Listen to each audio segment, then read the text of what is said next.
Bismillahirrahmanirrahim. Assalamualaikum warahmatullahi wabarakatuh. Halo sahabat semuanya, dimanapun kalian berada. Seperti biasa, saya mau sharing berbagi cerita seputar kisah keajaiban sholawat. Mudah-mudahan bisa membantu kalian semua untuk lebih semangat lagi mengamalkan sholawat dan mendapatkan sebuah keberkahan yang berkelimpahan. Berikan kemudahan, kelancaran rezeki, diberikan kebahagiaan dunia dan akhirat. Amin ya Allah ya Rabbal Alamin.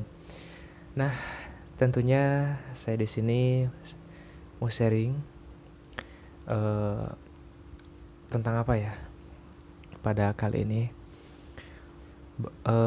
mengamalkan sholawat 4444 kali. Nah, ternyata sahabat semuanya, ketika kita mau mengamalkan sholawat Jibril misalkan ya 4444 kali, emang kita membutuhkan waktu ya. Dan banyak juga yang saya simak gitu ya. Ada yang mengamalkannya satu kali duduk gitu ya, setelah sholat isya atau setelah sholat subuh. Ada juga yang habis asar gitu ya. Nah, saya mau berbagi cerita. Saya secara pribadi emang untuk secara saya gitu ya, mengamalkan sholawat 4444 kali itu dengan satu kali duduk itu sangat berat gitu. Dan hanya orang-orang pilihan lah yang bisa mengamalkan tersebut gitu.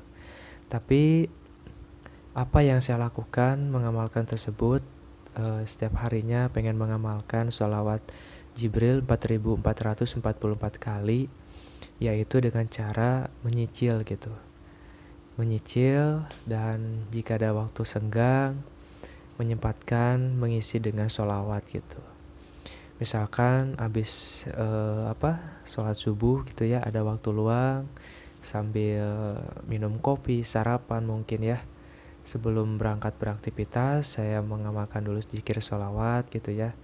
Entah itu mendapatkan 500 kali atau bahkan 1000 kali gitu ya. Nah, sambung juga saat berkendara gitu, sambil di jalan gitu ya. Jadi nuansanya itu saat bersolawat itu, aktivitas kita selalu diiringi dengan yang namanya sholawat gitu. Nah, ada waktu senggang juga habis duhur misalkan, kalau kita sedang bekerja ada waktu luang habis sholat duhur ya. Sebelum masuk lagi bekerja, doakan lagi sholawat, misalkan mendapat 500 kali sholawat, dan setelah itu pulang kerja gitu. Nah, misalkan nanti habis sholat maghrib, biasanya sih saya untuk sholat maghrib ke sholat isya itu karena waktunya bersih-bersih di rumah, atau misalkan membersihkan diri, atau misalkan kita beristirahat dulu gitu ya karena capek. Nah, saya suka menyambung lagi yaitu habis isya gitu.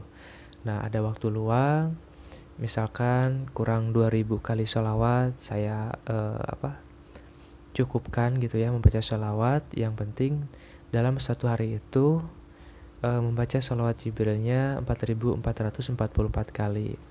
Dan adapun ketika saya membaca sholawat tanpa hitungan, saya suka mengamalkan sholawat al-malikul hakul mubin gitu. Saat bekerja mungkin ya, karena saat bekerja itu terkadang kita gak bisa mengamalkan sholawat. Kita bisa mengamalkan sholawat tapi bisanya tanpa hitungan gitu. Nah, tentunya emang sih ya, alangkah bagusnya ketika kita mengamalkan sholawat, kita harus fokus, kita harus menyiapkan waktu gitu. Itu sih yang alangkah bagusnya gitu ya. Kita satu kali duduk menyempatkan waktu, kita bersungguh-sungguh gitu ya. Biar apa? Biar niat kita, doa kita cepat dijabah ataupun dikabulkan oleh Allah Subhanahu wa taala. Dan apa sih yang saya rasakan gitu ya setelah mengamalkan sholawat, yang tentunya adalah kekuatan spiritual gitu. Dalam sebuah keimanan, ketakwaan, ketika kita punya keimanan dan ketakwaan dalam hidup ini, selalu mendekat kepada Allah Subhanahu wa taala, apapun keadaan kita, susah, senang, duka, kita akan selalu berikan kekuatan, akan selalu berikan jalan, akan selalu berikan selalu menjadi hal kebaikan gitu.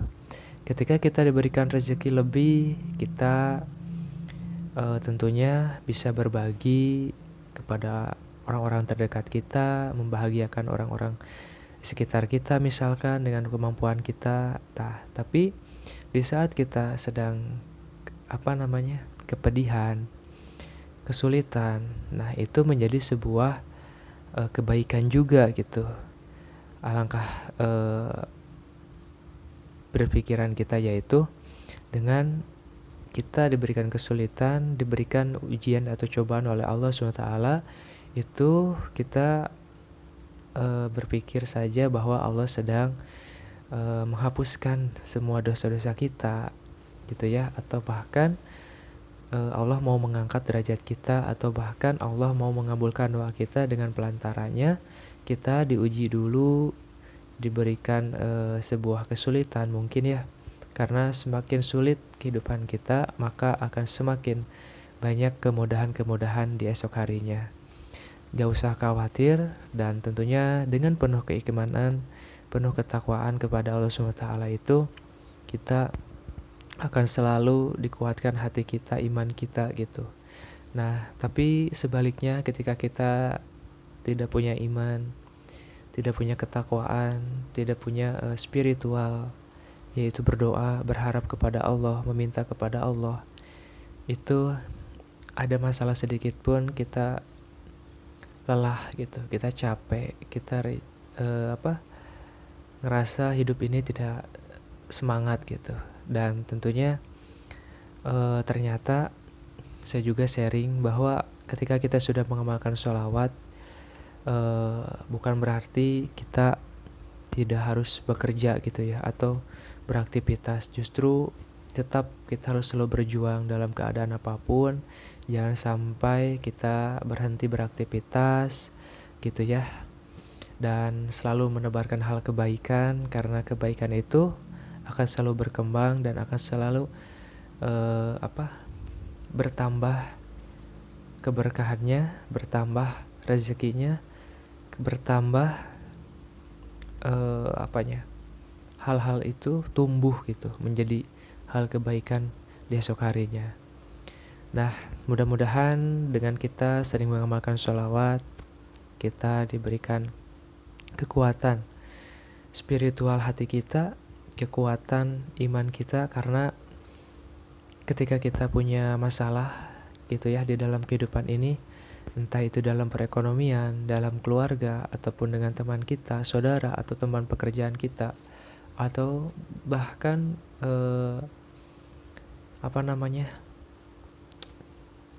di tempat pekerjaan kita gitu ya. Nah, maka dari itu, kalau kita punya kekuatan dari Allah SWT, kita bisa menghadapinya.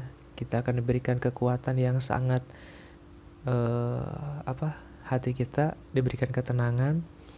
Dan tentunya ketika kita punya masalah, kalau kita tahu, kalau kita bisa gitu ya memecahkan masalah itu, kuncinya kita tahu gitu ya, maka akan semakin mudah apapun masalahnya. Makanya dari itu, ketika kita punya masalah, kita punya ujian dan cobaan, gak usah khawatir, gak usah panik, gak usah berpikir yang pendek. Yakin aja kepada Allah SWT, meyakini dan perbanyak hal-hal kebaikan. Mungkin saya secara pribadi juga ya, belajar bukan menggurui ataupun mematahi kalian yang menonton video ini. Saya di sini sharing, berbagi cerita, semoga saja bisa bermanfaat. Sepatah kata dari saya gitu ya, setelah mengenal ilmu sholawat. Nah, tentunya kenapa saya dengan penuh ketegatan gitu ya mengamalkan sholawat 4.444 kali, karena dari bilangan tersebut ada kekuatan yang sangat luar biasa gitu. Maka dari itu, banyak juga orang-orang yang berkata bahwa ketika kita mengamalkan sholawat 4444 kali, doanya tidak akan pernah gagal gitu. Nah, itu menjadi sebuah motivasi bahwa sebenarnya apapun sholawatnya, berapapun nominalnya, tetap menjadi hal kebaikan, penuh keberkahan.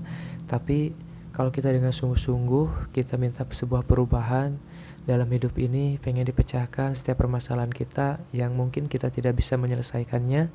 Nah, dengan seiringnya kita membaca sholawat, mudah-mudahan dibukakan pintu kita, dibukakan pintu rezeki kita, mata kita bisa melihat sebuah peluang-peluang usaha, membuka peluang-peluang hal-hal kebaikan gitu ya, yang mungkin selama ini ngerasa bahwa tidak ada jalan, tidak ada peluang, tidak ada harapan. Nah, dengan wasilahnya kita berbanyak sholawat,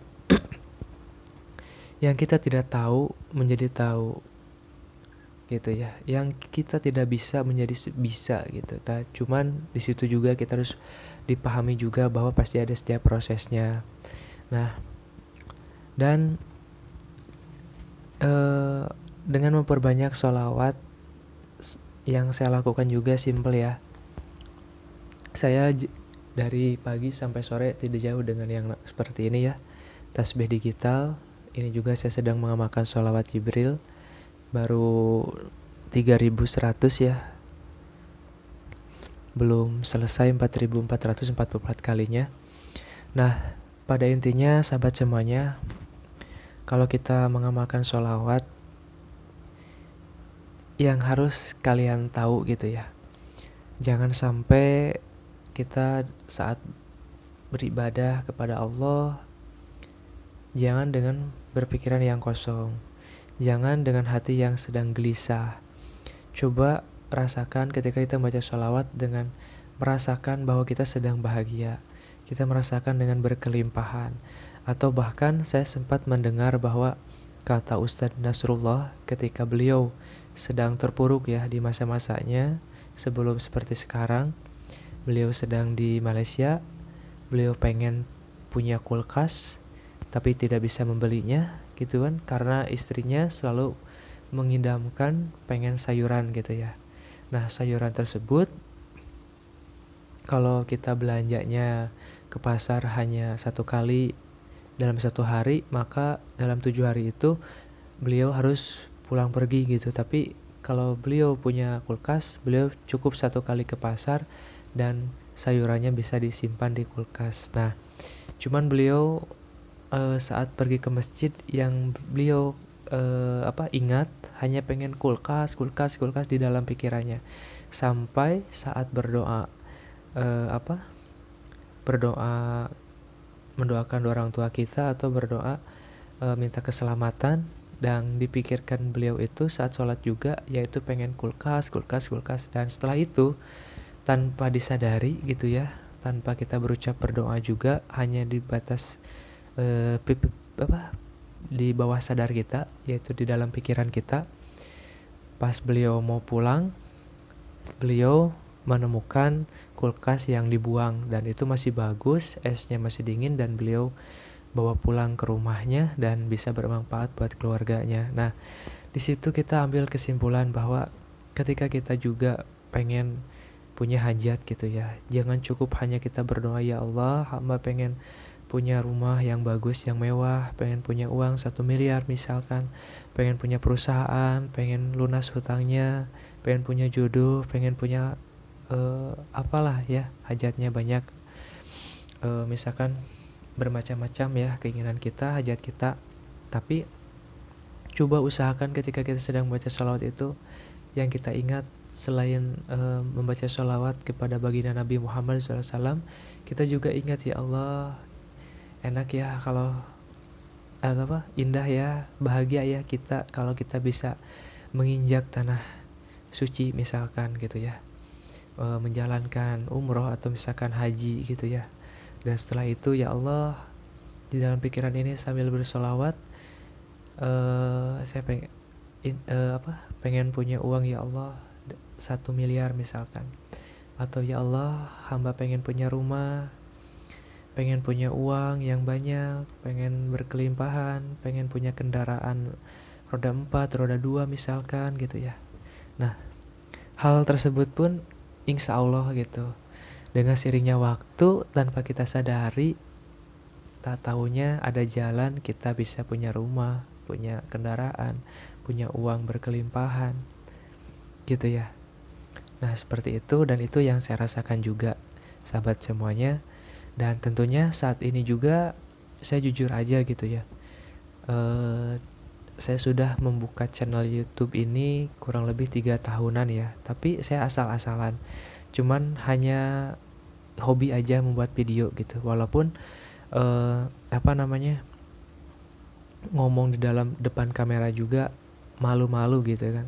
Tapi sekarang setelah memperbanyak sholawat, saya tegadkan, ya Allah, saya pengen menanam kebaikan apa yang sudah Allah berikan. Dengan wasilahnya saya memperbanyak sholawat, Allah membukakan pintu rezeki saya, dan Allah selalu memberikan hati yang tenang dan mendapatkan sebuah kebahagiaan setiap hari saya gitu ya, bersama keluarga. Nah, ya Allah, hamba ingin menanam kebaikan di dalam channel YouTube ini gitu. Menyampaikan semoga saja bisa bermanfaat buat orang banyak. Nah, itu yang saya sampaikan juga gitu. Dan sekarang alhamdulillah, walaupun channel ini belum bisa dibilang belum berkembang, belum menghasilkan uang, tapi saya sudah ngerasa mulai belajar berkarya, bisa berhadapan depan kamera, ngomong sendiri gitu ya. Dan setelah itu saya share di dalam channel YouTube saya gitu ya. Dan alhamdulillah pada saat ini juga subscribernya sudah bertambah gitu, tanpa kita inginkan gitu ya. Tahu-taunya ada aja yang mengikuti atau yang melihat, yang menyimak channel ini gitu. Padahal yang saya tahu, saya siapa sih gitu ya, tidak banyak orang yang tahu gitu. Karena saya bukan artis juga gitu. Tapi dengan hasilnya sholawat ini, ya Allah, dengan ilmumu hamba bisa mendapatkan subscriber walaupun kurang lebih 400 subscriber gitu. Dan mudah-mudahan ya Allah, saya juga berdoa mudah-mudahan channel YouTube ini bisa berkembang, bisa menghasilkan keberkahan, berkelimpahan, dan bisa membahagiakan orang-orang terdekat ataupun orang-orang yang ada di sekitar saya gitu. Nah, itu sahabat semuanya, saya juga di sini belajar dan selain kita mengamalkan sholawat juga sahabat semuanya, saya juga mau sharing terkadang ucapan juga kita harus bisa menjaganya, jangan sampai asal-asalan berbicara, karena ucapan ini adalah sebuah doa. Dan saya mulai disiplin kata gitu ya, karena saya juga melihat dari kontennya Pak Nasrullah bahwa ketika kita bisa mendisiplinkan kata-kata kita yang keluar, yang terucap, kalau yang diucapkan hal yang kebaikan, maka akan banyak hal kebaikan menerpa dalam hidupan kita. Tapi kalau hal-hal yang buruk gitu ya, misalkan kita membohongi, atau misalkan kita menyalahkan orang lain, atau bahkan saya sempat berpikir saat mau mengantarkan anak saya berobat, jangan pergi sekarang, pasti penuh nih gitu kan, pasti ngantri di kliniknya. Tak taunya pas nyampe klinik beneran gitu, di sananya udah ngantri gitu kan, sampai di nomor berapa, urutan berapa gitu. Nah, terkadang di dalam ucapan itu sangat oh iya ya, ternyata ucapan ini harus kita jaga. Ketika kita mau berucap salah pun kita harus tahan dan kita perbanyak istighfar. Ya Allah, maafkan saya kalau saya berucap salah. Maafkan hamba ya Allah jika saya melihat pandangan yang tidak baik, ucapan yang tidak baik misalkan, atau mendengarkan hal yang tidak baik. Dan saya selalu begitu dimulai saat-saat ini gitu ya. Dan alhamdulillah kebahagiaan, keharmonisan dalam keluarga, dan silaturahmi bersama teman, keluarga, sahabat, alhamdulillah bisa terjalin kembali. Walaupun ada sedikit problema, ada konflik atau miskomunikasi bersama keluarga atau kurang bersilaturahmi juga, alhamdulillah dengan wasilahnya berbanyak sholawat eh, didekatkan dengan hal kebaikan gitu. Nah, paling itu saja ya sahabat semuanya, apa yang saya sampaikan di video kali ini. Semoga saja bisa bermanfaat dan mohon maaf jika ada kata-kata yang salah. Saya juga di sini belajar, dan jika ada ide buat saran dan masukan bisa dituliskan di dalam komentar ya. Salam silaturahmi. Wabillahi taufiq wal hidayah. Wassalamualaikum warahmatullahi wabarakatuh.